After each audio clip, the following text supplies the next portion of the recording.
यह एक ऐसी दुनिया है जहाँ पैसों की कोई वैल्यू नहीं, यहाँ टाइम ही सब कुछ है। यहाँ अगर आपको कोई चीज खरीदनी है तो आपको उस चीज के बदले अपनी जिंदगी का कुछ टाइम देना पड़ेगा, तब जाकर आप उस चीज को खरीद पाएंगे। लेकिन इस दुनिया में एक अच्छी जिंदगी गुजारने के लिए आपके पास टाइम का होना भी जरूरी है, क्योंकि यहाँ जब किसी इंसान की एज 25 साल तक पहुंच जाती है तो उस इंसान के हाथ पर 1 साल का टाइम स्टार्ट हो जाता है। जिस पल काउंटडाउन 0 हुआ उसी पल वह इंसान खत्म। अमीरों के पास इतना टाइम था कि वह 1000 साल की जिंदगी भी जी सकते थे। अमीरों ने खुद के लिए एक अलग दुनिया बना ली थी जहाँ वो लोग एक सुकून भरी जिंदगी गुजार रहे थे, लेकिन वहीं दूसरी तरफ गेटो सिटी में रहने वाले गरीब लोग दिन रात मेहनत करके खुद के लिए टाइम कमाते थे, नहीं तो उनकी जिंदगी खत्म हो जाएगी। इन्हीं गरीबों की बस्ती में विल नाम का एक लड़का रहता था जिसकी घड़ी में सिर्फ 23 घंटे ही बचे थे। विल अपनी मॉम के साथ रहता था। अब क्योंकि 25 साल के बाद उम्र रुक जाती है, इसीलिए उसकी माँ 50 साल की होकर भी बहुत जवान दिख रही थी। आज विल की माँ का 50वां जन्मदिन था। विल अपनी मॉम का बर्थडे सेलिब्रेट करने के लिए पिछली रात ओवर टाइम करके एक शैंपेन की बोतल लाया था। यह देखकर विल की मॉम बहुत खुश हो जाती है और वो विल से कहती है कि मैं अपने पोतों को देखना चाहती हूँ, तुम किसी लड़की को डेट क्यों नहीं करते? जिस पर विल जवाब देता है कि इन सब चीजों के लिए टाइम किसके पास है। विल की मॉम ने उससे कहा कि इलेक्ट्रिसिटी बिल और बैंक से लिया हुआ लोन कल की डेट तक मुझे क्लियर करना होगा, नहीं तो हमें फाइन पड़ सकता है। इसीलिए अब मैं जा रही हूँ और कल रात तक सभी बिल्स और बैंक के लोन्स जमा करवाकर वापस आऊंगी। उसने कहा कि मेरे पास सिर्फ 3 दिन का टाइम है। इलेक्ट्रिसिटी बिल और बैंक का लोन चुकाने में मेरे पास लगभग सारा टाइम खर्च हो जाएगा, इसीलिए कल शाम को तुम जरूर बस स्टॉप पर मेरा इंतजार करना, ताकि मेरा सारा टाइम खत्म होने से पहले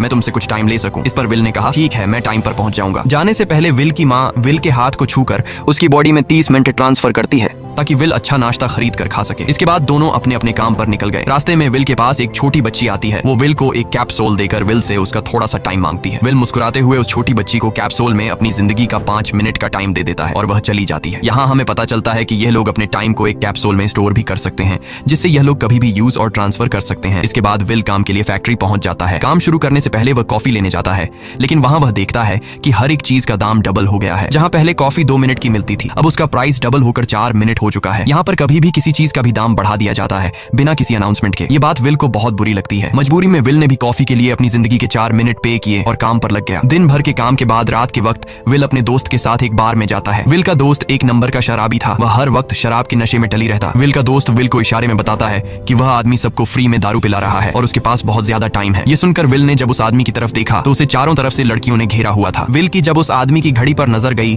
तो उस आदमी के पास 116 साल का टाइम था।